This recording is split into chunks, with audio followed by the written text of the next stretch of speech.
bem-vindos ao nosso Falando Nisso especial de hoje, nesse canal YouTube, comemorando 250 mil inscritos. Uma marca notável para um canal que começou e que continuou aqui sendo produzido de uma forma amadora. Eu gosto dessa palavra, né?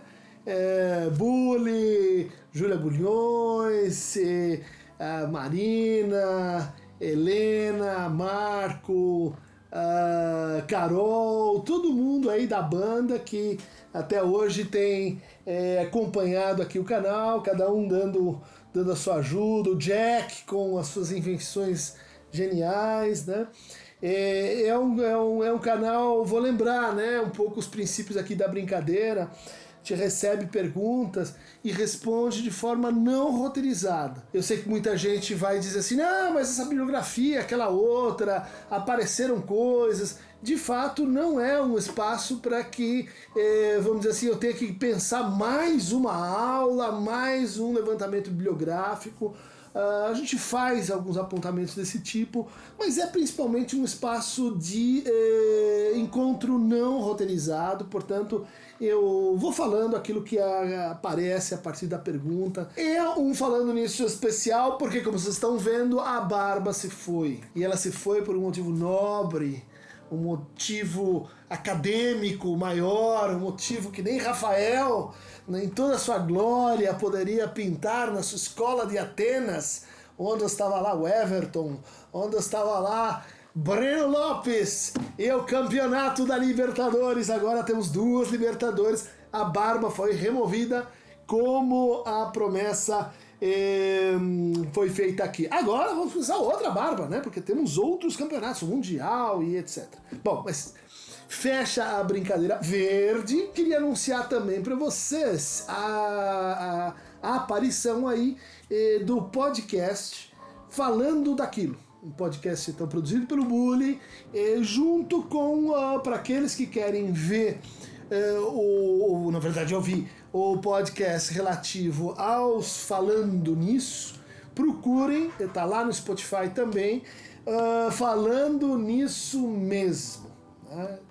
Onde vocês vão ter a versão em áudio dessas nossas conversas aqui. Mas agora o que está aparecendo é o Falando Daquilo. E o Falando Daquilo é um comentário sobre assuntos da semana, um comentário mais longo, mais leve, em que a gente pode assim ter uma estrutura de bate-papo, falando então com vocês aí daquilo. Mas para fazer a comemoração dos nossos 250, um quarto de milhão, eu queria responder a pergunta de Thiago M. Christian, você me deixa na falta. Cadê o seu livro Estrutura e Constituição da Clínica Psicanalítica? Por que ele está em falta na Amazon do tio Bezos? Acho que não é mais do tio Bezos, hein? Aida Paiva, Dunker, eu escrevi que não estava conseguindo ler o seu livro Estrutura e Constituição da Clínica Psicanalítica, porque eu não me sentia bem. Lembra? Bom, tá bom, Aida.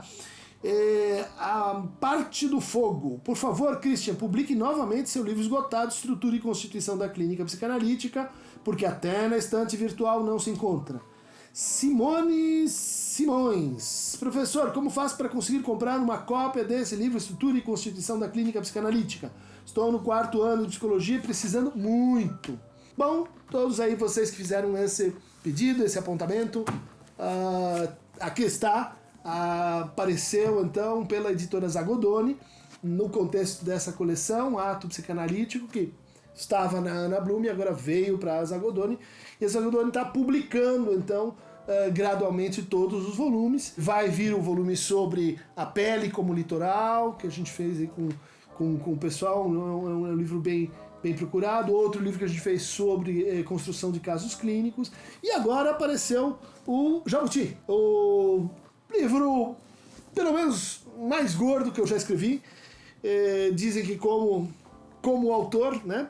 Estrutura e Constituição da Clínica Psicanalítica, uma arqueologia das práticas de cura, psicoterapia e tratamento. É um livro que ele nasce de uma aposta, né, com os meus queridos orientadores de pós-doc, a Erika Burman e o Ian Parker, que depois teve sua primeira versão como meu trabalho de livre docência, um professor no Instituto de Psicologia, no Departamento de Psicologia Clínica, e que depois teve foi publicado em uma versão inglesa, né, pela Karnak Books, que é uma editora muito consagrada, muito antiga, né?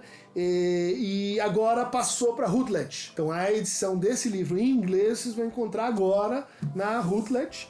E em português pela Zagudoni. Uma aposta que eu lembro que eu fiz com os meus orientadores, que era mais ou menos o seguinte: será que a gente conseguiria contar a história das práticas que originaram a psicanálise? Não do conceito de inconsciente, ou de repressão, ou de pulsão, mas, assim, os fazeres. O que foram os fazeres que estão na arqueologia do que a gente faz hoje? Isso contado ao modo de uma história, né, cujo modelo era né, a fenomenologia do espírito, do Hegel. Ou seja, em que ao mesmo tempo a gente conta do passado, narrativiza esse passado e o interpola com uma espécie assim de consciência reflexiva sobre o que é esse passado, aonde esse passado nos levou. Então é obviamente que o livro não conseguiu fazer isso, mas ele ficou um livro bastante divertido porque ele preserva esse sentido de narrativa, né? Todos os capítulos têm uma história, tem uma referência, vamos dizer assim, que é ao mesmo tempo da cultura, mas também da literatura, das ciências, né? E eu vou passar um pouco então por esses capítulos, só para me lembrar e comemorar com vocês, né? O livro começa com esse capítulo chamado A Dúvida de Ulisses. É o momento que Ulisses está lá no terreno de batalha, e daí ele para e se pergunta, né? Devo atacar ou devo fugir? Isso é absolutamente inusitado para um herói grego, né? Porque sempre sabe quem ele é, portanto, sempre sabe o que ele vai fazer. A partir dessa dúvida do Ulisses, eu comparo isso com os heróis bíblicos, né? Pegando uma fórmula que estava lá no Auerbach, né? Mimesis, um trabalho clássico em teoria da literatura. E daí vou mostrando como a gente tem dois modelos diferentes assim de loucura. Um modelo grego e um modelo judaico-cristão. E que esses modelos envolvem diferentes teorias éticas, né, sobre o agir humano. Além desses dois modelos, eu trabalho com um exemplo do Lévi-Strauss, que é o caso do Quesalit, que era um xamã que não acreditava no xamanismo, que achava que aquilo tudo era uma enganação e que ele não conseguia entender como que as danças e palavras que ele fazia davam certo e a parturiente tinha o parto e aquela pessoa que estava doente se curava, né? Quer dizer, o que é eficácia simbólica? Então, começando por aí, passando pelos primórdios da medicina, né? Então, de novo, eu vou comparar a medicina do Empédocles de Agrigento, que para alguns teria sido assim, o último xamã, esse herói político, esse pesquisador da alma, né? Contra a versão oficial da história da medicina, que vai dizer, ela começa com Hipócrates, de Cos. O diagnóstico versus o prognóstico. E isso retomando sempre, por exemplo, as homenagens que o Freud faz ao Empédocles, como o Lacan relê e discute com os pré-socráticos. Passo aqui também pela medicina platônica, a medicina da alma, de como o nascimento da filosofia, ele já tinha lá um espaço para essa ideia de que todos deviam ser médicos da sua própria alma. E que haveria então uma participação entre o sofrimento e a loucura e a falta de saber, ou de uma certa relação com o saber. Daí no terceiro capítulo eu faço uma releitura da Antígona. A Antígona é essa heroína que Lacan toma como referência para falar da ética da psicanálise, e eu vou dizer assim, olha, a gente tem maneiras diferentes de ler a tragédia e a tragédia de Antígona, como um processo estético, social, de reconciliação, né, de integração daquilo que estava fora, né, ou de catarsis, né, da exclusão daquilo que é o mal para fora, ou um modelo, vamos dizer assim, funcional, em que a catarse é, no fundo, uma espécie de ajeitamento das coisas, né? Das relações ali entre a diquê, lei dos deuses, e a nomo, a lei dos homens, e valorizando aqui então uma terceira forma de entender a tragédia, que eu chamei de catarsis desintegrativa, uma forma da gente colocar e da expressão estética para um conflito que desarma o conflito, né? que mostra que ele está mal posto, que demanda, enfim, uma outra escritura. Daí eu passo pela história da retórica, né? A partir de uma indicação simples, banal do Lacan, de que o analista ele tem que entender de metáforas e metonímias, de construções de pensamento, ele tem que... Quem é que leu Quintiliano? Quem é que leu Gorgias? Que é a história desses que tentaram descrever como a gente convence e influencia os outros? Ai, que coisa horrível! Vamos estudar como é que isso foi feito, como é que isso se relaciona com a política, como é que isso se relaciona com o bom uso da linguagem, como isso estava lá desde os primórdios da Grécia. Então, tem um capítulo que foi muito controverso, em que eu tento dizer o seguinte: olha, Foucault descreveu uma série de práticas aí que ele chamou de o cuidado de si. Interpretação de sonhos, análise de ideias, meditação. A gente já passou por isso aqui no canal algumas vezes.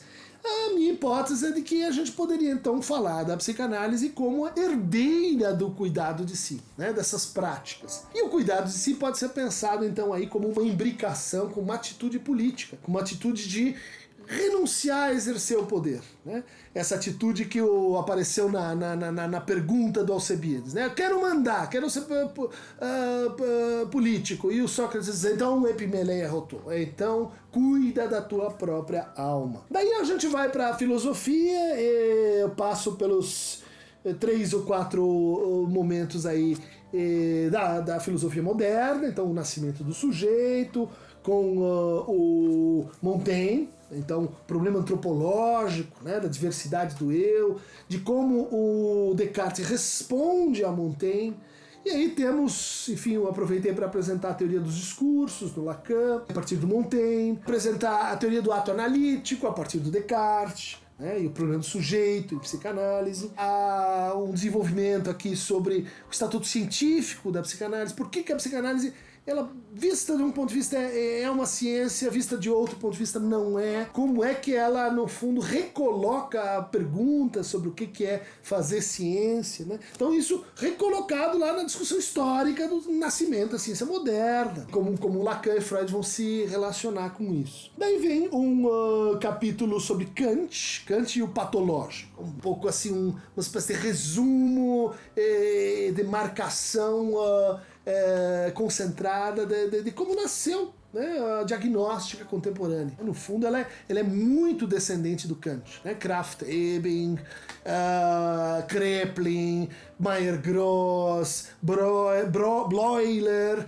inventor da esquizofrenia, todos eles, no fundo, são variantes do kantismo. E aí eu coloco como a psicanálise ela se opõe ou ela vai tentar fazer uma espécie de contraparte disso, né, ao redefinir o patológico não como violação da moral, né, do Zollern, mas como, vamos dizer assim, uma psicopatologia que leva em conta a centralidade do desejo. Daí vem um capítulo mais lido e também mais odiado desse livro, que chama-se O Nascimento da Clínica. Ele é dado em muitos cursos de psicologia para explicar e tentar assim, encontrar uma definição do que nós chamamos de clínica.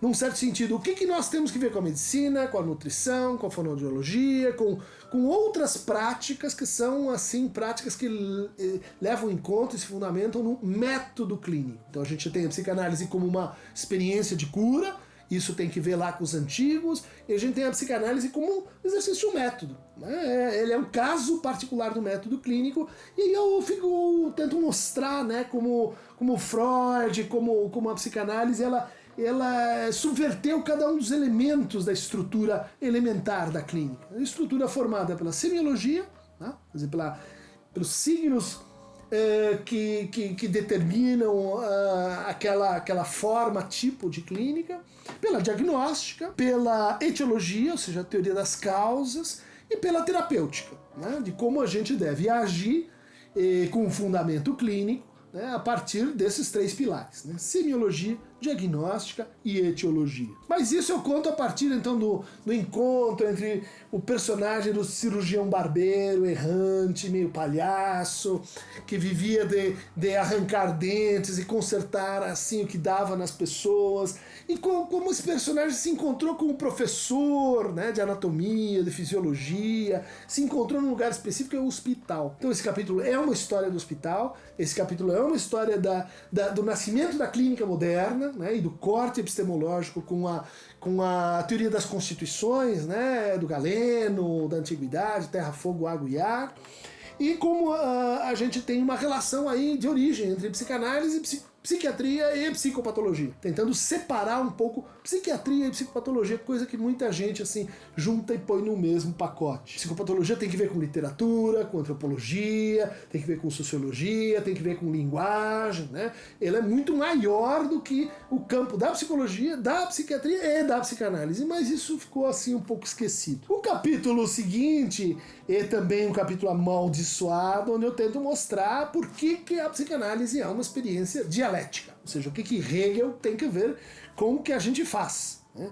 Seja pela descoberta e tratamento das nossas ilusões, seja na dialética do senhor e do escravo, seja na lógica do real. Esse conceito aí lacaniano que vem lá do Hegel. Aí a gente tem um penúltimo capítulo sobre a construção de casos clínicos, né, onde eu vou apresentar a hipótese mais geral do livro, de que a psicanálise é um processo de cura, mas ela também é um processo terapêutico e é também o exercício do método clínico. Uma dificuldade de discernir qual é a cientificidade da psicanálise é porque ela é tripla, né? Quer dizer, o seu fazer ela tem 3 rios que convergem para isso, né? E isso a gente vê então nas estratégias de construção de casos, que é onde a clínica se afunila. Terminando o texto, eu vou falar então da lógica e da política na experiência psicanalítica, do Lacan como topólogo. Seria o Lacan o libertador da psicanálise ou ele é uma nova alienação? E aí apresentar a minha hipótese, né, minha terceira hipótese nesse livro, de que a gente tem uma maneira de formar esse campo que é a psicanálise, definida por esses três vértices que eu apresentei aqui para vocês, mas que o que é característico do seu movimento histórico, dos seus fazeres constitutivos, né, é que há uma impertinência, né, entre lugar, espaço e posição. Então, as práticas que a gente viu aí ao longo do livro, elas ocorrem num determinado espaço, um espaço de poder. Esse espaço organiza lugares que podem ou não reproduzir essa forma de poder, e dentro desses lugares a gente tem posições, tomadas de posição. Então, acontecimentos. Bom, a história da psicanálise poderia ser pensada como uma topologia histórica, pela subversão dos espaços, né? Pela invenção de fazeres que subvertem os espaços que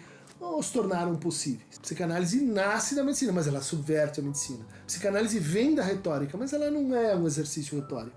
A psicanálise depende do cuidado de si, ela emerge a partir do cuidado de si, mas ela não é exatamente a realização dessa formação, né, de um autocomando, de um autoconhecimento, né, de si. Então tá aí a viagem para a qual eu convido vocês, estrutura e constituição da clínica psicanalítica, com a qual eu ganhei o Jabuti número 54, né, um momento muito emocionante da minha vida e também do nosso grupo de pesquisa, dos nossos amigos, né.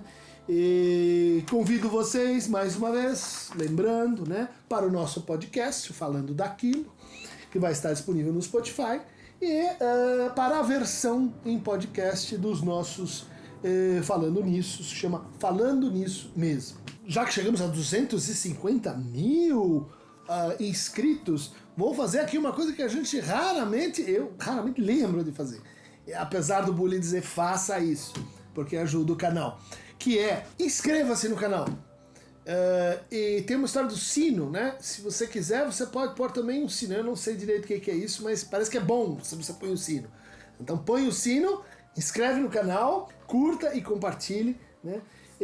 Então aí, Estrutura e Constituição da Clínica Psicanalítica, que é um dos 3 livros, né, dessa trilogia.